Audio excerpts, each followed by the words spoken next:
ఒకప్పుడు ఒక చిన్న చీమ మరియు ఒక గడ్డి పురుగు ఉండేవి. వేసవికాలం వచ్చింది.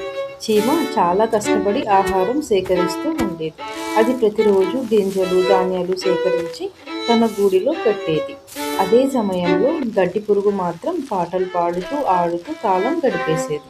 చీమను చూసి నవ్వుతూ ఇలా చెప్పింది, ఎందుకురా ఇంత కష్టపడుతున్నావు, మనం ఆనందంగా ఉండేద్దాం. చీమ ప్రశాంతంగా సమాధానం ఇచ్చింది, ఇప్పుడు కష్టపడితే చలికాలంలో మనకు ఆహారం ఉంటుంది. కానీ గడ్డి పురుగు ఆ మాటలు పట్టించుకోలేదు. అది రోజంతా సరదాగా గడిపేసేది. కొన్ని రోజులు గడిచాయి. చలికాలం వచ్చింది. చీమ తన గూడిలో సురక్షితంగా ఉండి సేకరించిన ఆహారంతో సంతోషంగా ఉండేది. కానీ గడ్డి పురుగు మాత్రం ఆకలితో వణుకుతూ ఉండేది.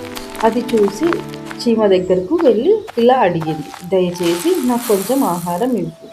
చీమ ఇలా చెప్పింది, నువ్వు వేసవిలో కష్టపడలేదు, ఇప్పుడు ఫలితం అనుభవిస్తున్నావు. కష్టపడిన వారికి ఫలితం ఉంటుంది. భవిష్యత్తు కోసం ఇప్పుడే సిద్ధం కావాలి.